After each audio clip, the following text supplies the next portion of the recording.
I'm Ed Koch, and I'm here to review for you The King's Speech.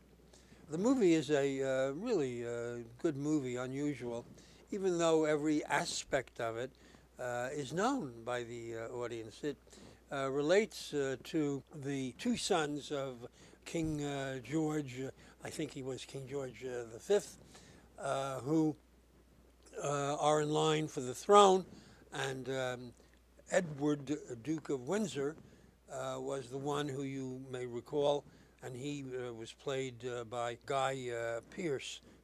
And then you had the son, George, second son, who was a stutterer since age 5, played by Colin Firth, who is a superb actor.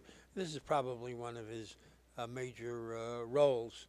And because he has to take over, again, all history, when the new king decides he cannot live without Wallace Simpson, who he wants to marry, and he abdicates, and George becomes George the Sixth.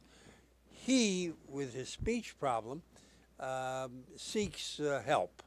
And his wife, played by Helena Bonham Carter, she plays Elizabeth, the mother of the current Queen of England, Elizabeth. And she takes him ultimately to a speech therapist who's played by Geoffrey Rush.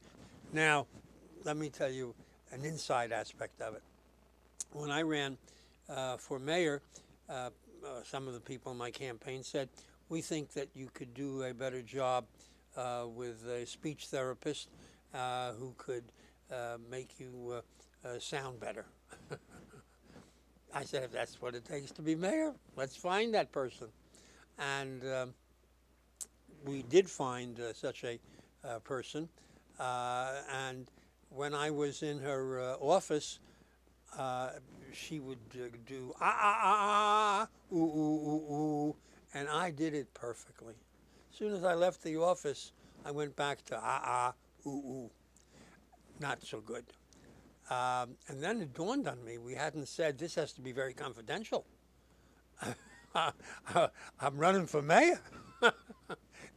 And I go to the therapist and I say to her, as you know, this has to be very confidential. And she says to me, of course it's confidential. Of course. I have 10 clients, all of whom want it to be confidential. Let me tell you who they are. And then she lists the clients who were very, very well known. And I said, bye-bye. And I never went back. Anyway, getting back to the movie. The movie is without any surprises, but excellent, really excellent. This movie is one that is worth seeing, and for that reason, I'm giving it a plus.